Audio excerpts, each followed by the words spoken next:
நீ 7ல தாக்கு இல்லை 8ல தாக்கு, உனக்கு 7.5 அவ்வளவுதான். அதை யாரும் ஒன்றும் பண்ண முடியாது. சண்டை அப்படின்னு வந்தா இது ஒன்றா நடக்கலாம் இல்லையா?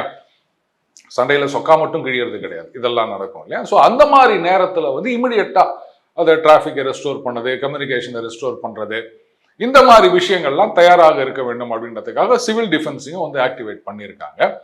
பொதுவாகவே எல்லாரும் வந்து தயார் நிலையில் இருக்க வேண்டும், அதுக்காகத்தான் இந்த ட்ரில். ஸோ இது வந்து நான் சொல்லிட்டேன்ல, தயாரா இருக்கணும் அப்படின்றதுக்கான ஒரு விஷயம். அப்ப எது ஒன்றா நடக்கலாம், அவ்வளவுதான் நம்மளால சொல்ல முடியும். எது ஒன்றா நடக்கலாம் அப்படின்றத விட எப்ப நடக்கும் அப்படின்றத விட எது நடந்தாலும் நாம ரெடியா இருக்கணும், அதுதான் முக்கியம். ஸோ அதனால அப்ப 7ஆம் தேதி ட்ரில்னா 8ஆம் தேதி குண்டு போடுவாங்களா இல்லை 9ஆம் தேதி மிசைல் அனுப்புவாங்களா அப்படின்லாம் என்கிட்ட கேட்காதீங்க. ட்ரில் அப்படின்றது டு டெஸ்ட் அவர் ப்ரிப்பேர்ட்னஸ்.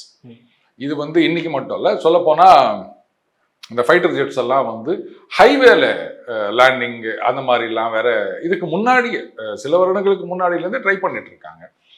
ஏன்னா நார்மலா 2 நாளுக்கு நடுவில் சண்டை வருது அப்படின்னு சொல்லும்போது அவங்க என்ன பண்ணுவாங்க, இந்த ஃபைட்டர் ஜெட்ஸ் எல்லாம் எங்க வச்சிருக்காங்களோ அங்க குண்டு போடணும் அப்படின்னு நினைப்பாங்க. அந்த 71 வார்லாம் அப்படிதான் நடந்தது 65ல.